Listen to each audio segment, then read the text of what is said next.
Hello everyone, welcome to my channel. तो चलिए हम enthusiast of lantern lights FF के नेक्स्ट पार्ट को शुरू करते हैं। फेयरवेल का जो फंक्शन था वो बहुत जल्दी आ गया था।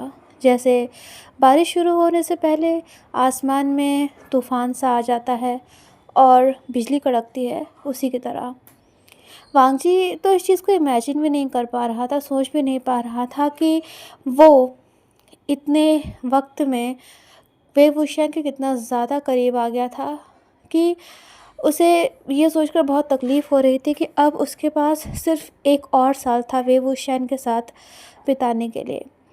जो गर्ल्स थी वो ब्यूटीफुल ड्रेसेस में मतलब पहने हुई थी और बॉयज़ ने टाइज पहन रखी थी और ऑडिटोरियम जो था वो मतलब लोगों से फिलअप था।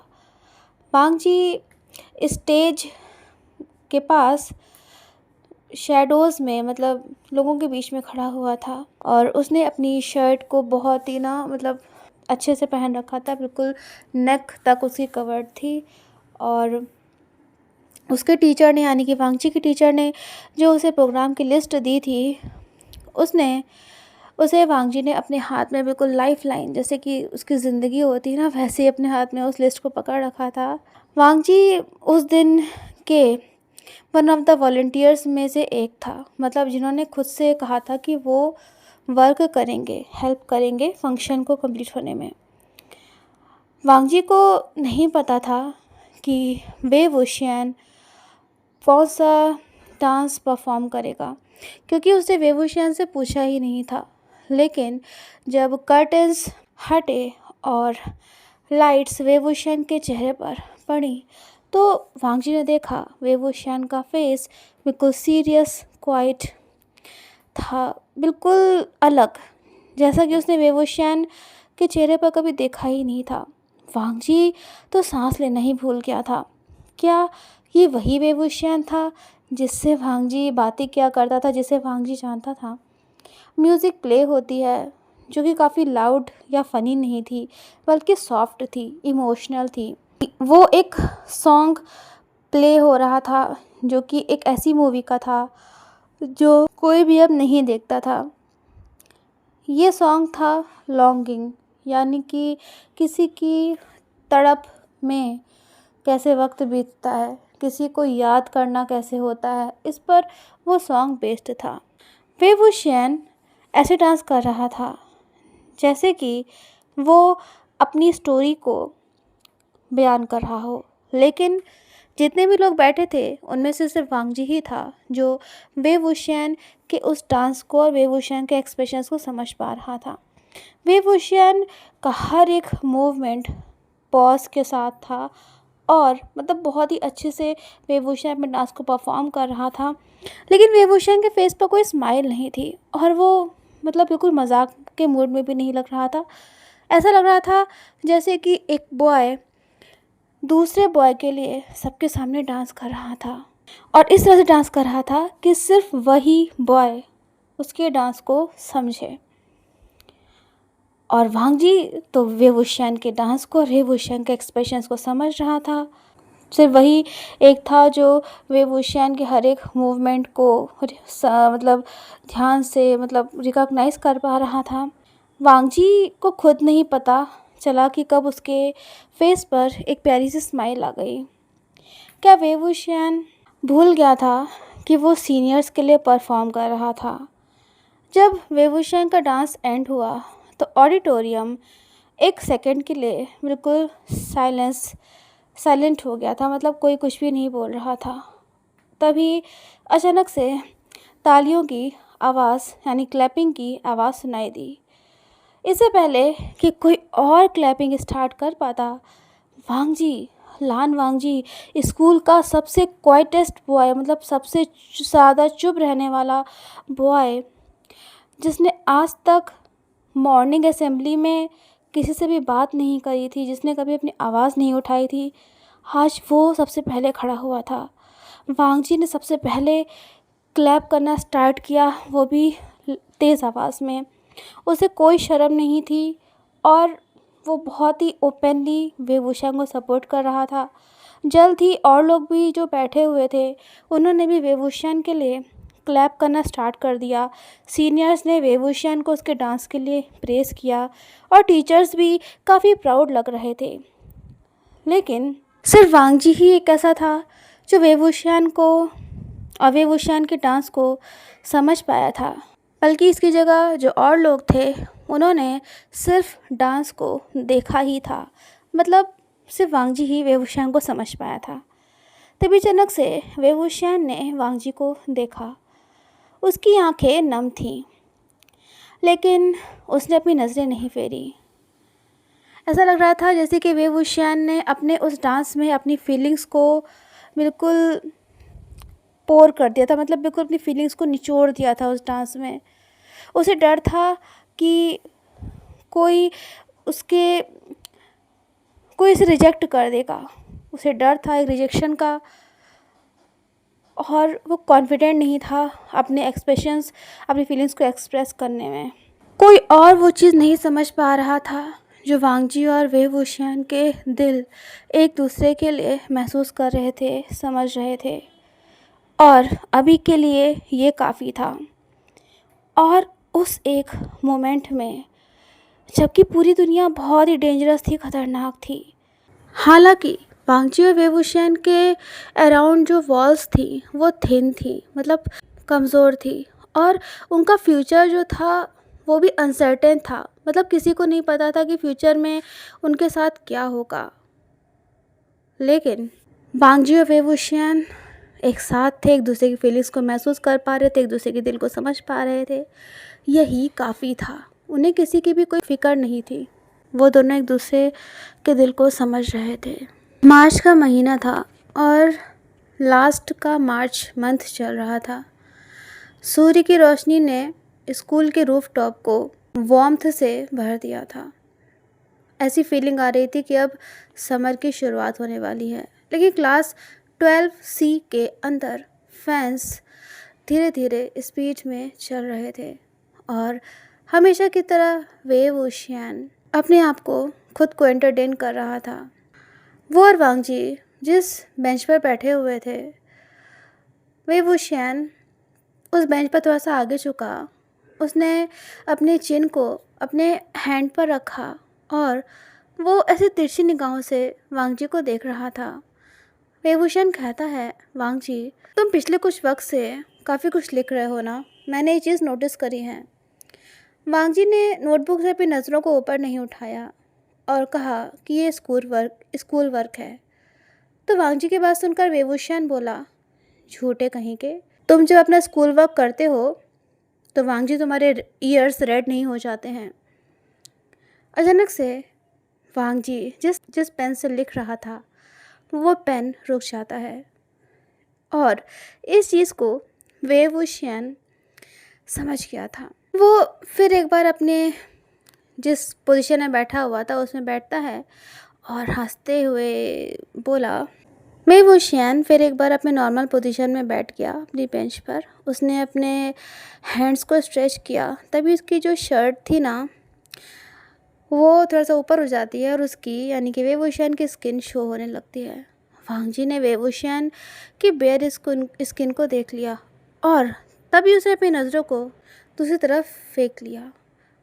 बहुत मुश्किल हो रहा था। हर दिन वांगजी के लिए बहुत टफ होता जा रहा था कि वो अपने और वेवूशियन के बीच की फीलिंग्स को दूर रख सके, और मतलब वो अपनी फीलिंग्स को कंट्रोल नहीं कर पा रहा था। वांगजी के लिए बहुत मुश्किल था इस बात को प्रिटेंड करना कि उसे वेवूशियन की किसी भी हरकत से कोई फ़र्क नहीं पड़ता है। लेकिन जिस तरह से वेवूशियन हंसता था और उसके हर एक हंसी के साथ वांगजी का हार्ट रिएक्ट करता था, वेवूशियन की हर एक नज़र, जिस तरह से वेवूशियन केयरलेसली वांगजी को टच करता था, वांगजी इस चीज़ को अब डिनाई नहीं कर पा रहा था। वेवूशियन भी कम नहीं था। फेयरवेल डांस के बाद वेवूशियन वांगजी के साथ और ज़्यादा बोल्ड हो गया था, जिसको वांगजी ऐसे प्रिटेंड कर रहा था जैसे कि उसे पसंद नहीं है, लेकिन सच ये था कि वांगजी को वेवूशियन की बोल्डनेस पसंद आ रही थी।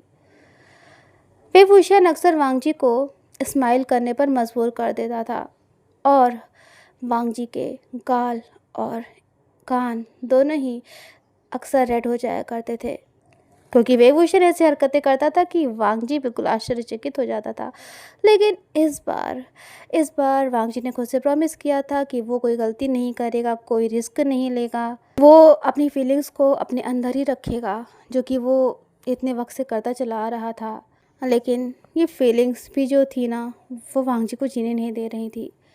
एक दोपहर जब स्कूल की बेल रिंग करती है, तो जो स्टूडेंट्स थे वो अपने बैग्स को मतलब ले रहे होते हैं और एक दूसरे से मजाक मस्ती कर रहे होते हैं, क्योंकि स्कूल का एंडिंग टाइम था, मतलब स्कूल टाइम पीरियड ख़त्म हो चुका था और सारे बच्चे बाहर भागने की कोशिश कर रहे थे ताकि कोई भी टीचर उन्हें क्लीनिंग ड्यूटी के लिए मतलब ना बुला ले। वेवुशियन जल्दी से क्लास से बाहर भाग गया। उसने वांगजी से प्रॉमिस किया कि वो वांगजी के लिए स्नैक की जो स्टॉल लाइन है ना, उसमें वो उसके लिए जगह बना करके रखेगा। वांगजी को टीचर से थोड़ा सा काम दे दिया था, इसलिए वांगजी को थोड़ा सा लेट हो जाता है। और इस वजह से जब वांगजी क्लास में वापस आया तो उसने देखा कि क्लास तो खाली हो चुकी थी। लेकिन एक चीज़ जो मिसिंग थी वो थी उसकी डायरी। वांगजी की डायरी मिसिंग थी। वांगजी अपनी जगह पर बिल्कुल फ्रीज हो गया। वो जिस चीज़ को इतने समय से मतलब छुपाने की कोशिश कर रहा था, वो चीज़ अब उसके हाथ से बाहर चली गई थी। जिस डायरी में वो अपनी फीलिंग्स को लिखा करता था, वेवभूषण के बारे में लिखा करता था, जो भी उसने इतने दिनों में फ़ील किया था, वो सब उस डायरी में लिखा था और वो डायरी मिसिंग थी। वांगजी की वो डायरी डेस्क की ड्रॉअर में ही रखी रहती थी, जो कि फिज़िक्स नोट्स के पीछे मतलब वांगजी छुपा करके रखता था। वांगजी के हाथ काँप रहे थे जब उसने अपनी डेस्क की ड्रॉअर को खोला। वो इधर-उधर देखने लगा कि किसी भी तरह से उसे अपनी डायरी मिल जाए, लेकिन उसे कुछ भी नहीं मिला। वांगजी को कोल्ड स्वेट जैसे मतलब फ्रीज़ हो गया था बिल्कुल अपनी जगह पर और उसे बहुत नर्वसनेस हो रही थी। वो कहता है, नहीं प्लीज़, प्लीज़ फिर से नहीं। मैं फिर से वो सब नहीं फेस कर सकता हूँ।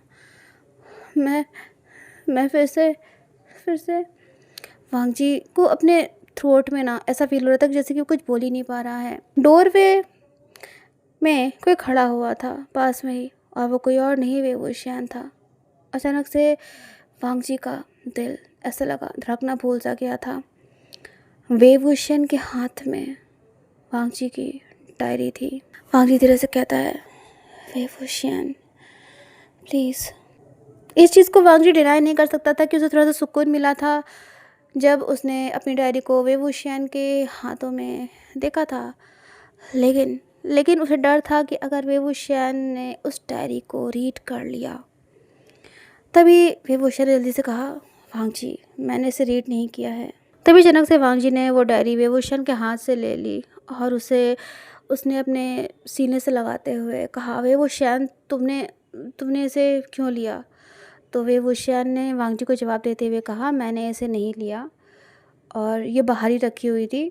मुझे ऐसा लगा था कि शायद ये तुम्हारे मैथ्स के नोट्स होंगे, तो इसलिए मैंने तुम्हारी डायरी उठा ली थी और वांगजी मैं इस डायरी को तुम्हें वापस देने वाला था।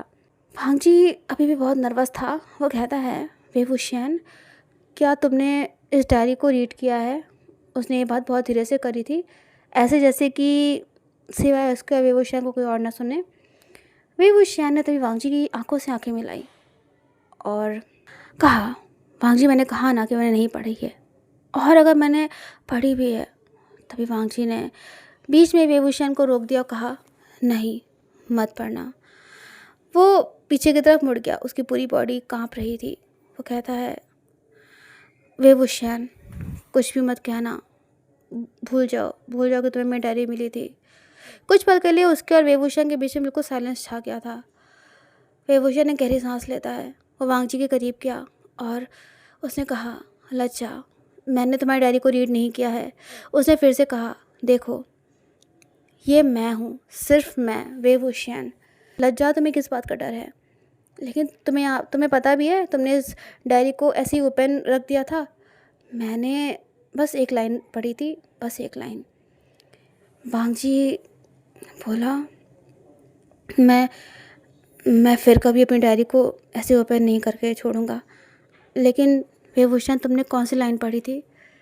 वेवभूषण ने अपनी बात को रिपीट करते हुए धीरे से कहा, उस लाइन में लिखा था वांग जी कि तुम मेरी लाइफ में एक रोशनी की तरह थे, जिसने मेरी ज़िंदगी के अकेलेपन को जीने के लायक बना दिया था।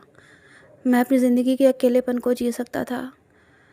वांग जी को ये सारे वर्ड्स अपने गाल पर एक स्लैप की तरह महसूस हुए और फिर ऐसा लगा जैसे कि उसे रिलीव करने के लिए उसके गाल पर बाम अप्लाई कर दिया गया था। वांग जी कहता है, वेवभूषण, मेरा कोई मकसद नहीं था कि तुम मेरी डायरी को रीड करो, अब ये आप पढ़ो कि उसमें क्या लिखा हुआ था। वांग जी के गाल और ईयर्स दोनों ही रेड हो गए थे। वेवभूषण ने तुरंत आंसर नहीं दिया। वो तभी वांग जी के करीब गया और उसने तभी वांग जी के डायरी के बीच में कुछ रख दिया। वो एक नोट था, यानी कि पेपर नोट था और फोल्डेड था, थिन पेपर था, जिसमें वेवभूषण की हैंड राइटिंग में कुछ लिखा हुआ था। वेवभूषण धीरे से कहता है, वांग जी, इसे बाद में पढ़ना, जब तुम रेडी हो, जब तुम तैयार हो। और ये कहकर वेवभूषण वहाँ से चला जाता है।